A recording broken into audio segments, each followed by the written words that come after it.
সবাইকে আসসালামু আলাইকুম।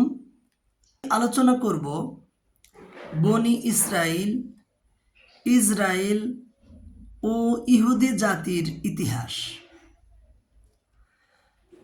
আমরা সবাই জানি মুসলিম জাতির পিতা হজরত ইব্রাহিম আলাইহি ওয়াসাল্লাম দুই পুত্র সন্তানের জনক ছিলেন। একজন হজরত ইসমাইল আলাইহি ওয়াসাল্লাম, অপরজন হজরত ইসহাক আলাইহি ওয়াসাল্লাম। হজরত ইসহাক আলাইহি ওয়াসাল্লামের পুত্র ছিলেন হজরত ইয়াকুব আলাইহি ওয়াসাল্লাম।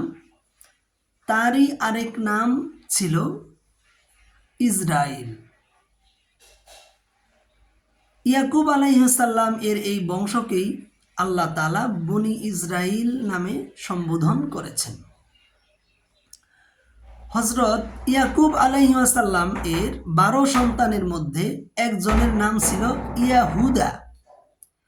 এই ইয়াহুদা এর বংশই পরবর্তীতে সবচেয়ে বেশি লাভ করে, তাই বনি ইসরাইলের আরেক নাম হলো ইহুদি। ইহুদি ধর্ম আর বংশ দুটো অবশ্য আলাদা। সব ইহুদি বংশের লোক ইহুদি ধর্মের হলেও সব ইহুদি ধর্মের লোকই ইয়াহুদার বংশধর নয়। এই ইয়াহুদাই তার আপন ভাই হজরত ইউসুফ আলাইহি ওয়াসাল্লামকে কূপে ফেলে হত্যা করতে চেয়েছিলেন। 4000 বছর আগে হজরত ইসহাক আলাইহি ওয়াসাল্লাম এর মৃত্যুর পর ইয়াকুব আলাইহি ওয়াসাল্লাম আল্লাহর নির্দেশে শামনগরী সিরিয়া থেকে এই কেনান বা বর্তমান ফিলিস্তিনে হিজরত করেন। একসময় কেনানে অর্থাৎ বর্তমান ফিলিস্তিনে দুর্ভিক্ষ দেখা দেয় এবং ইয়াহুদা এবং তার সব ভাই মিশরে চলে যায় এবং মিশরে বসবাস করেন। আমরা জানি যে সেই সময়ে মিশরের মন্ত্রী ছিলেন হজরত ইউসুফ আলাইহি ওয়াসাল্লাম, যিনি হজরত ইয়াকুব আলাইহি ওয়াসাল্লামের সন্তান। তিনি দুর্ভিক্ষের সময় তার ভাইদেরকে তার পিতা সহ মিশরে বসবাসের আহ্বান জানান। সেই কারণে ইয়াহুদা এবং তার বংশ মিশরে অনেক দাপটের সাথে থাকতে শুরু করে। তারপর কালের পরিক্রমায় ক্ষমতা যায় ফারাওদের হাতে। ফেরাউন এসে বনে ইসরায়েলদের এত অত্যাচার শুরু করে যে এরা সারাদিন ইয়ানফসি করত। তখন আল্লাহ তাদের কাছে মুসা আলাইহি ওয়াসাল্লামকে নবী হিসেবে পাঠালেন। মুসা আলাইহি ওয়াসাল্লাম ফেরাউনকে নীল নদে ডুবানোর মাধ্যমে বনি ইসরাইল মুক্তি পেল। অর্থাৎ মুসা আলাইহিস সালামকে আক্রমণ করতে গিয়ে ফেরাউন যখন নীল নদে নামলো তখন আল্লাহ তাআলা তাকে পানিতে ডুবিয়ে মারলেন এবং মুসা আলাইহিস সালাম বনি ইসরাইল সহ নিরাপদে পার হয়ে আসলেন। এবং মুসা আলাইহিস সালাম বনি ইসরায়েলের সবাইকে নিয়ে এই ফিলিস্তিনে ফিরে যান এবং সেখানে গিয়ে তারা আল্লাহর অশেষ রহমত পাওয়া সত্ত্বেও মুসা আলাইহিস সালামের ওফাতের পর আবার আল্লাহকে ভুলে যায়, গরু পূজা সহ নানা রকম অনাচার শুরু করে। তারপর তাদের মধ্যে ক্ষমতার লোভে নিজেদের একতা ভেঙে যায়। ভিনদেশীরা তাদের এই সুযোগ কাজে লাগিয়ে তাদের আবার গোলাম বানিয়ে অত্যাচার করতে থাকে। এর 100 বছর পর হজরত দাউদ আলাইহি ওয়াসাল্লাম আর উনার ছেলে সুলাইমান আলাইহি ওয়াসাল্লাম এর মাধ্যমে আল্লাহ তাআলা আবারও এই অত্যাচার থেকে তাদেরকে মুক্তি দেন। কিন্তু সুলাইমান আলাইহিস সালামের মৃত্যুর পর ইহুদিরা আবার শয়তানের পূজা শুরু করে। তাদের ভিতরে থাকা ধর্ম ব্যবসায়ীরা তাওরাত কিতাবের মধ্যে নিজেদের সুবিধামতো সংযোজন বিয়োজন করার মতো দৃষ্টতা দেখায়। তারা তাওরাতে সংযোজন করে যে আল্লাহ তাআলা ইসহাক আলাইহিস সালাম এর স্বপ্নে কেনানকে ইহুদিদের জন্য প্রমিস ল্যান্ড হিসেবে দিয়েছেন, এটা তাদের জয় করে নিতে হবে। এটাকে তারা জ্যাকব লিডার ড্রিম বলে। তাদের এমন নির্লজ্জতা ও ধৃষ্টতার কারণে তারা বারবার আল্লাহর শাস্তির মুখে পড়েছে। যেমন কখনো গৃহহীন হয়ে যাযাবরের মতো ঘুরেছে, বেবিলনীয় সাম্রাজ্যের দ্বারা গণহত্যার শিকার হয়েছে, রোমান সাম্রাজ্যের দ্বারা সিরিয়া থেকে আরব দেশে বিতাড়িত হয়েছে। মহানবী সাল্লাল্লাহু আলাইহি সাল্লামের সময় তারা আরব দেশ থেকে বিতাড়িত হয়ে চলে যায় ইউরোপে। বনী ইসরায়েলের এমন পরিণতির কারণ আল্লাহ তাআলা এর শাস্তির পাশাপাশি তাদের ব্যবহার, অর্থাৎ তখনকার লোকদের ভাষ্যমতে তারা অত্যন্ত ধূর্ত প্রকৃতির মানুষ ছিল। তাদেরকে যে জায়গায় আশ্রয় দেয়া হতো সেই জায়গায় তারা তাদের প্রতিবেশীর জমি দখল করত। ইহুদিরা বেশিরভাগ ব্যবসায়ী ছিল এবং তাদের ব্যবসা অন্যদের থেকে কৌশলগতভাবে আলাদা ছিল, যার কারণে যাযাবরের মতো ঘুরলেও তাদের অর্থ সম্পদ ভালোই ছিল।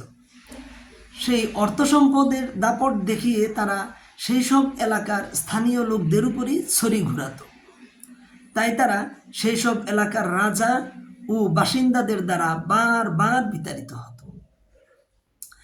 বিভিন্ন ঘাত ও প্রতিঘাত সহ্য করার পর তারা এক সময় বুঝতে পারে যে কোনো সমাজকে নিজেদের নিয়ন্ত্রণে রাখতে হলে শিক্ষা এবং অর্থের বিকল্প নেই। তাই তারা শিক্ষা অর্জন ও অর্থ উপার্জনের উপর গুরুত্ব দেয়। তারা বিশ্বাস করে যে কেনান তাদের সৃষ্টিকর্তা কর্তৃক বরাদ্দকৃত ভূমি। তারা এটাও বিশ্বাস করে যে একসময় তাদের একজন মাসিহা দাজ্জাল এসে তাদের এই ভূমিকে উদ্ধার করে দেবেন। 1800 শতাব্দীতে ইহুদিরা তাদের ধর্ম পরিচয় গোপন করে ইউরোপে বসবাস শুরু করে। তখন থিওডোর হার্টজেল নামে তাদেরই একজন ব্যবসায়ী ফিলিস্তিনকে নিজেদের দখলে আনার লক্ষ্যে 1857 সালে জিওনিজম আন্দোলন শুরু করে ইহুদিদেরকে আবারও নতুন করে স্বপ্ন দেখানো শুরু করে। এই আন্দোলনকে যারা সমর্থন করে তাদেরকে জিওনিস্ট বলে। যেহেতু ইহুদিরা অনেক শিক্ষা অর্জন আর অর্থ উপার্জন করেছিল, তাই তাদের মধ্যে কিছু সংখ্যক মানুষ ইউরোপে ধর্ম গোপন করে থাকলেও কেউ কেউ মেধার জোরে ইউরোপের গুরুত্বপূর্ণ পদগুলো দখল করতে বিজ্ঞানী হিসেবে স্বীকৃতি পেতে শুরু করে।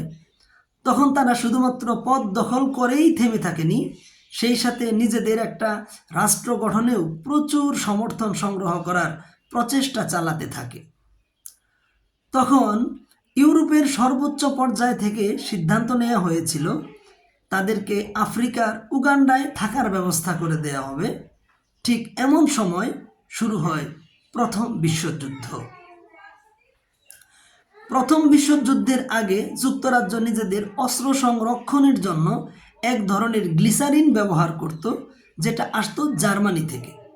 কিন্তু যুদ্ধের সময় জার্মানি যুক্তরাজ্যের বিপক্ষে থাকায় গ্লিসারিন সরবরাহ বন্ধ করে দেয়। তখন যুক্তরাজ্যকে সাহায্য করতে এগিয়ে আসে চাইম ওয়াইজম্যান নামক একজন ইহুদি গবেষক ও ব্যবসায়ী। তিনি গ্লিসারিনের বদলে এসিটন দিয়ে অস্ত্র সংরক্ষণের পদ্ধতি শিখিয়ে দেন এবং যুদ্ধে প্রচুর অর্থ সহায়তা করেন। তার এমন অভূতপূর্ব অবদানের জন্য যুদ্ধের পর যুক্তরাজ্য যখন তাকে পুরস্কৃত করতে চায়, তখন সে জানায় যে তার একমাত্র পুরস্কার হবে তাদের প্রমিস ল্যান্ড মানে ফিলিস্তিনে তাদের বসবাসের সুযোগ করে দেয়া। এই চাইম ওয়াইজম্যান ছিলেন এই জিওনিজম আন্দোলনের একজন গুরুত্বপূর্ণ সদস্য। ফিলিস্তিন তখন ছিল উসমানী সালতানাতের দখলে। প্রথম বিশ্বযুদ্ধে পরাজয়ের পর তুরস্কের ক্ষমতা একেবারেই নিঃশেষ হয়ে যায়।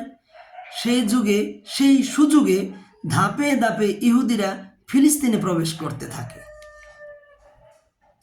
প্রথমে তারা ফিলিস্তিনের কাছে ঘর ভাড়া করে থাকতে শুরু করে, তারপর বেশি দামের লোভ দেখিয়ে সেগুলো কিনতে থাকে। দ্বিতীয় বিশ্বযুদ্ধে জার্মানি পরাজয়ের পর পুরো বিশ্বের ক্ষমতা ইউরোপের হাতে চলে যায়।